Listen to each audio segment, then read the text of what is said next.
não nasce menina. As pessoas não nascem com identidade biológica. As pessoas não nascem com identidade espiritual que elas adquiriram no momento da concepção. Elas nascem seres genéricos, daí a ideologia de gênero. Não são homens e nem mulheres. E se pretende, portanto, retirar, no que toca à educação da família, no que toca ao direito de família no país, por meio desse plano grotesco, o direito dos pais de logo mais criarem o seu menino como menino, a sua menina como menina. Isso não querendo dizer absolutamente desigualdade no panorama jurídico, no panorama constitucional do Brasil. Querem impedir as famílias de criar os seus meninos com a sua identidade, as meninas com a sua identidade, por meio de coisas grotescas como essa tal desconstrução da heteronormatividade. Tudo isso prepara, na verdade, para as políticas de aborto. Quando se trata um ser humano recém-nascido como um ser amorfo, como um ser que só vai adquirir uma certa identidade quando ele tiver opção de fazê-lo, quando ele tiver condições de decidir, e quando se tenta impedir que a família crie aquele menino como menino, a menina como menina, como é próprio da natureza humana, na verdade está se relativizando a natureza humana das pessoas. Está se relativizando a integridade humana das pessoas, a integridade espiritual das pessoas. E a partir daí, tudo que venha, que poderia ser considerado mais contundente, como as políticas de aborto amplo, geral e restrito, acabam ficando normais, naturais. Acabam sendo a consequência natural desse suposto plano de direitos humanos. E é isso o que se propõe. Claro que nós temos aí, como disse o doutor Ives, inconstitucionalidades flagrantes. A questão do direito à vida. O direito à vida existe desde o momento da concepção. A luta que tivemos recentemente contra o governo para apoiar e aprovar uma lei boa para o futuro do país, que é o Estatuto do Nascituro. Uma lei que protege o nenê desde o momento da concepção e que assegura às mães, mesmo em situação de dificuldades, as mães solteiras, as mães até eventualmente abandonadas pela família, o apoio do Estado para que não passe pela cabeça delas a ideia de matar o seu filho, o filho que carrega no ventre materno, como se fosse aquilo uma ação para eliminar um problema. E é assim que são tratados como problemas que têm que ser eliminados os serizinhos no ventre materno pela política de Estado ditada, sinalizada por esse plano de direitos humanos, por esse suposto plano de direitos humanos. Tudo isso é extremamente grave. E tudo isso se amarra, se costura, não somente nos pontos onde aparecem com toda clareza. Este plano, na minha edição, que é a edição copiada via internet, tem 212 páginas. Na edição aqui da mesa, evidentemente, tem muito menos páginas, porque se trata de uma edição tipo livro. Mas o fato é que em todo ele, se amarra e se costura por meio dessa linguagem circunvolutiva, por meio dessas linhas de ação colocadas de modo semi-oculto, colocadas de modo a não ser claramente entendidas, a política de Estado brasileiro pela morte, a política do Estado brasileiro pela destruição da família, a política do Estado brasileiro pelo atingimento do caos.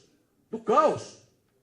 Porque o que se propõe nesse projeto político é o atingimento do caos.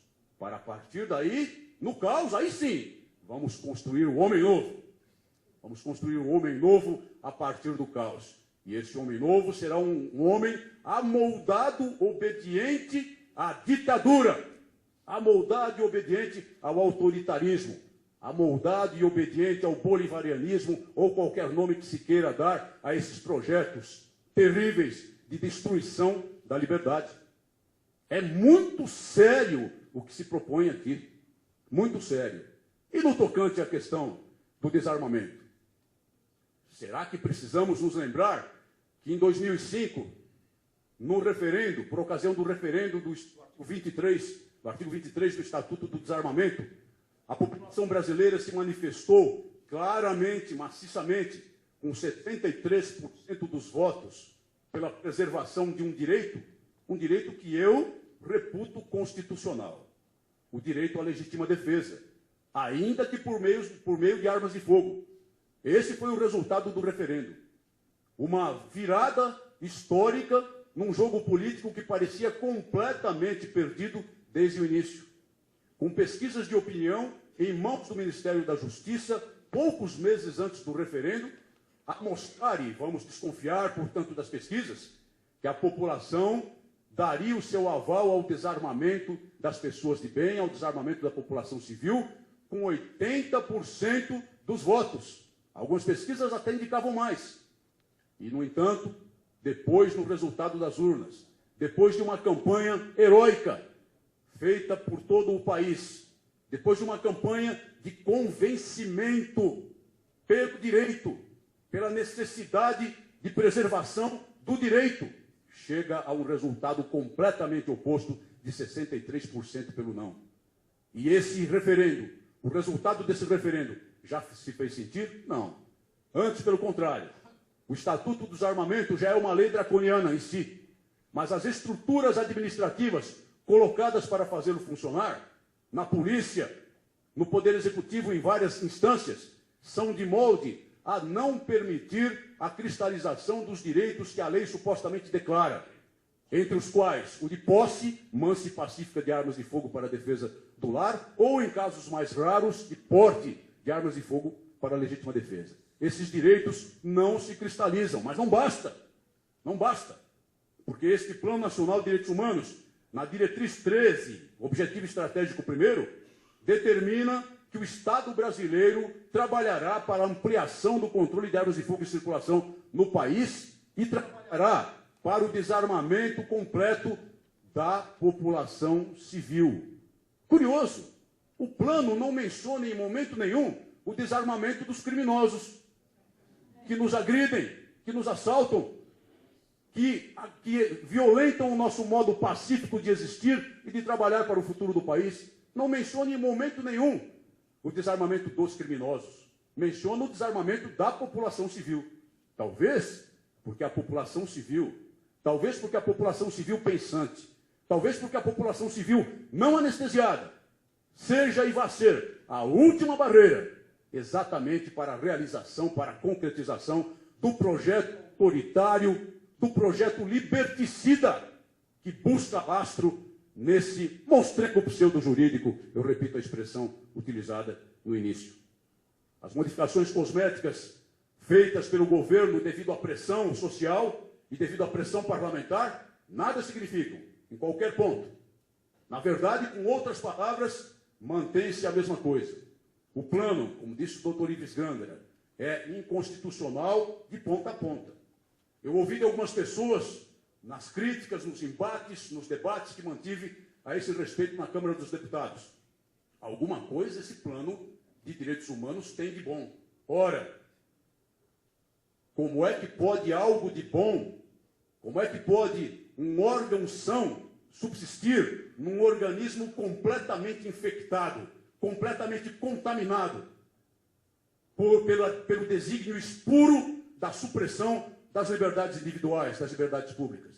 Como é possível alguma coisa de boa subsistir neste ambiente completamente irrecuperável? Não é possível. E é por isso que o plano é completamente descartável. Completamente descartável. O destino dessa monstruosidade deve ser a lata de lixo da história.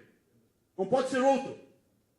E é claro, repito para terminar, que ele não se impõe de per si, mas ele representa uma política de Estado. E isso faz a cabeça de muitas pessoas mal preparadas, desinformadas, que pensam que pelo fato de ter havido um decreto do presidente da República, isso já é lei, isso já realmente já realmente produz todos os resultados no âmbito jurídico do país. Não é assim. Terão que ser mandadas leis, projetos de leis ordinárias, complementares e propostas de emenda à Constituição para o Congresso Nacional. Mas, se as ameaças que se avizinham do nosso país, se a configuração dos resultados políticos se confirmar como está colocado nas famosas pesquisas de opinião, eu temo que teremos um poder executivo completamente abraçado a esse documento maligno e pior, nós teremos diminuição da capacidade de resistência do poder legislativo, porque faltarão deputados federais e senadores que se oponham aos propósitos malignos deste plano. Faltarão. Então, neste momento, é necessária uma grande consciência da população brasileira, no sentido de, pelo menos, se for inevitável, a vitória no Poder Executivo que se delineia, levar ao Congresso Nacional pessoas de bem, com convicções firmes, posições firmes contra tudo que aqui está, para que haja um equilíbrio exatamente relacionado aos freios e contrapesos mencionados pelo doutor Ives Grandera, a fim de que o Executivo não tenha facilidade total, não tenha desembaraço, desenvoltura total para impor esse projeto maligno. E isso é o que os brasileiros precisam fazer nesse momento histórico de extremo perigo para a nação brasileira. Eu mencionei Thomas More. Ele é, de fato, patrono dos políticos. E foi decapitado por não atender às imposições do rei Henrique VIII. As últimas palavras dele foram: sou fiel ao rei, mas antes a Deus. Portanto, ele não vendeu a alma. E nós não podemos vender a nossa alma. E vamos levar à Câmara Federal pessoas que não vendam sua alma. Muito obrigado.